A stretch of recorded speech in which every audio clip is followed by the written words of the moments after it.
Bueno, dentro de los trastornos de ansiedad, anteriormente se incluía el trastorno obsesivo compulsivo y el trastorno por estrés postraumático. Pero en la revisión para el DSM-5 del 2012, el TOC recibe una categoría por separado, aunque si bien las obsesiones provocan ansiedad, la fisiopatología más o menos difería un poquito, además de la presentación clínica que hizo que se considerara, de acuerdo a la evidencia científica acumulada, que era un trastorno diferente o a englobarse diferente de los trastornos de ansiedad y que además habría otros trastornos que se parecían al TOC y que tenían que ser incluidos como el TOC, pero estaban más alejados de la ansiedad. Ahorita los vemos. Y de la misma manera el trastorno por estrés postraumático salió de los trastornos de ansiedad y tiene su propio apartado con trastornos relacionados a eventos traumáticos. Entonces vamos a empezar con el trastorno obsesivo compulsivo o abreviado TOC. El TOC, como su nombre lo dice, consta de dos síntomas centrales, las obsesiones y las compulsiones. Ya habíamos revisado que era una obsesión, es una idea intrusa, rumiante, que da vueltas en la cabeza, que la persona no quiere pensar, pero termina pensándola y que genera malestar, y este malestar se traduce como ansiedad.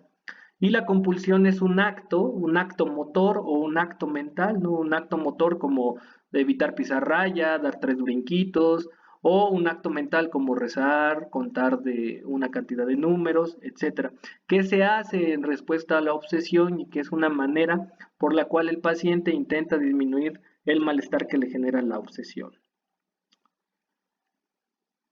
Bueno, aquí están un poquito la fisiopatología, hay una alteración a nivel de las conexiones entre el tálamo y la corteza orbitofrontal y el cíngulo anterior, ¿ok? Y bueno, esta activación cognitiva lleva a una hiperactivación de la amígdala y eso nos da los síntomas. Ok, el TOC aparece en el 2 a 3% de las personas. Si tomamos una muestra en una clínica psiquiátrica o de trastornos mentales, ocuparía el 10% de las personas que acuden a consulta. Es el cuarto diagnóstico más frecuente en psiquiatría y es igual a prevalencia hombres-mujeres, aunque en los hombres hay un inicio un poco más temprano y puede ser más común en la adolescencia. Aparece en los jóvenes 2/3 antes de los 25 años. Es muy comórbido, ¿no? Muchas de las personas con TOC van a sufrir trastorno depresivo mayor o fobia social y a veces consumo de sustancias, principalmente alcohol y ansiedad generalizada, que fue el último trastorno que vimos. Además hay una combinación que por asonancia se oye simpática en el español, donde muchas personas con TIC tienen familiares con TOC y muchas personas con TOC tienen familiares con TIC, entonces estamos obligados en un paciente con TOC buscar TIC y en un paciente con TIC buscar TOC y la forma de los TICs más grave que se llama Gilles de la Tourette. Ahora, muchos de estas personas al no saber qué les pasa, al tener los pensamientos eh, intrusivos que no pueden controlar, pues no saben qué pasa y acuden primero con otros médicos porque rechazan la premisa de no poder controlar sus pensamientos. Aunque ellos reconocen algunas ideas como absurdas, no se resisten a ejecutar la compulsión. Entonces, usualmente eso retrasa el diagnóstico, por eso es tan importante que ustedes aprendan muy bien todo lo que tenga que ver con ansiedad y depresión. El 75% de los pacientes va a tener obsesiones y compulsiones, lo que bautiza el trastorno, y un 25% dividido a la mitad más o menos va a haber presentaciones de solo obsesiones o de solo compulsiones. Aquí tenemos los criterios diagnósticos que básicamente es tener las obsesiones y las compulsiones. Aquí se amplía un poquito la definición, entonces lo checarán en sus diapositivas. Y hay varios tipos de TOC. Tenemos los de contaminación, que es la variante más frecuente, donde la idea, la obsesión es haberse podido contaminar de algo, que a veces refieren como de heces, de orina, polvo, microorganismos sin ser específicos. Entonces, si yo estoy contaminado, la compulsión esperada o un tanto lógica sería lavarme las manos. Entonces, va muy de la mano la sensación de contaminación con el lavado de manos y la evitación de objetos contaminados. Entonces, Son personas que sienten que ya se contaminaron por tocar o que no pueden pasar cerca de alguien o que no pueden recoger objetos del suelo porque se van a contaminar y tienen que irse a lavar las manos inmediatamente. Y al lavarse las manos tiene que haber un ritual. Las compulsiones tienen ciertas reglas que el sujeto le asigna por azar, digamos, o bueno, no por azar, sino cada sujeto crea sus propias reglas de compulsión. Entonces, hay veces que topas con un paciente que se tiene que lavar las manos, no sé, por ejemplo, 3 veces 33, ¿no? Entonces tiene que tallarse 33 veces las manos, una vez, luego otra vez 33 veces las manos por segunda vez y luego una tercera vez. Y si es interrumpido en ese momento, pues tiene que reiniciar, o si él piensa que no llevó bien la cuenta, tiene que reiniciar ese conteo y eso hace que se demoren mucho. En promedio, lo mínimo que considera que pierden de tiempo en las compulsiones y obsesiones es de 1 hora al día. La duda patológica, aquí es donde viene la obsesión de que eh, algo ha pasado que omitieron y tienen que asegurarse de que sí lo hicieron.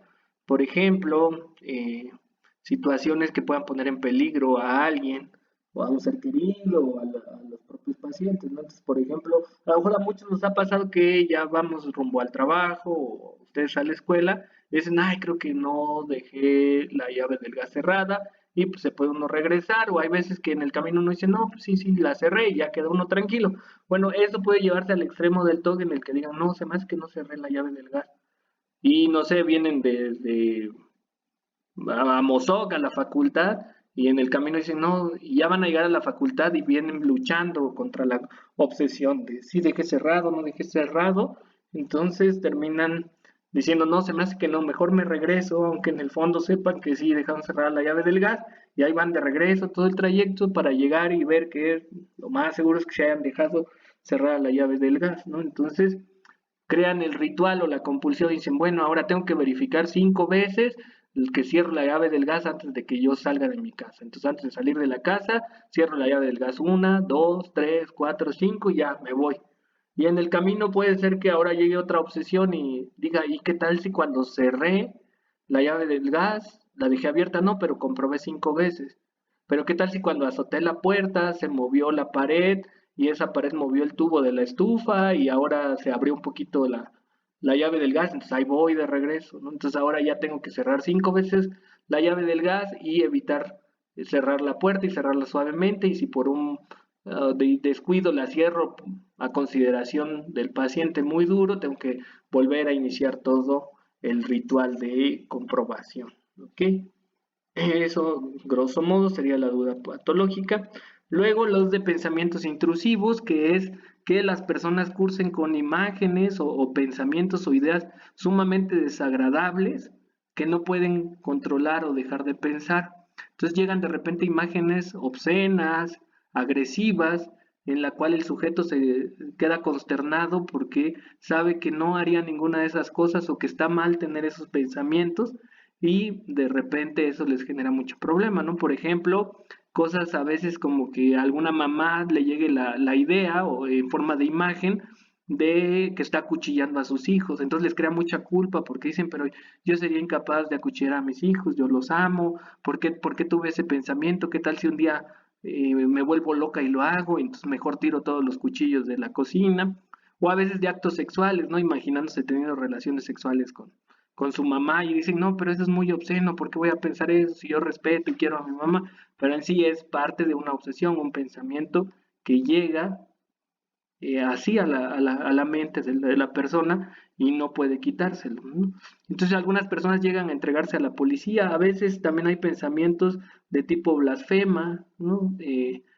Donde a lo mejor algún católico va a misa y al ver la imagen de algún santo se lo imagina desnudo o no. Entonces, ese tipo de cosas también hacen que los pacientes cursen con mucha culpa y desconcierto por no saber por qué han tenido pensamientos tan inapropiados. Los de simetría, que tienen que ver con que todo quede ordenado, simétrico, y si tantito se mueve algo, lo vuelven a acomodar, y si al acomodar se movió otra cosa, ahora hay que ordenar la otra cosa, y así, y eso hace que se puedan tardar horas y horas. Y existen otros trastornos que se han incluido dentro de la categoría de los trastornos obsesivos compulsivos, donde tenemos el trastorno por acumulación, que de repente se hizo mediático por programas donde se ilustraban personas con trastorno de acumulación, el trastorno de pellizcamiento de la piel, el trastorno de, se me está yendo, pellizcar, y la tricotilomanía, arrancarse el cabello, también entra dentro del espectro obsesivo compulsivo. Eh, la mitad de los pacientes va a tener una aparición súbita de los síntomas, la otra mitad después de un factor estresante. Ahora, muchos de estos síntomas o estas obsesiones, al reconocerlas el sujeto como absurdas, pues le da pena, vergüenza comentarlas. Entonces eso a veces retarda el diagnóstico y por ende el tratamiento hasta 10 años. Es fluctuante, hay personas que siempre tienen las obsesiones compulsiones y hay gente que tiene remisión, recaída, remisión, recaída. Un tercio de estas pacientes van a presentar trastorno depresivo mayor. Los tratamientos pues son a base de antidepresivos inhibidores selectivos de la recaptura de serotonina, principalmente a dosis elevada, y algunos otros agentes donde se puede incluir también la psicoterapia.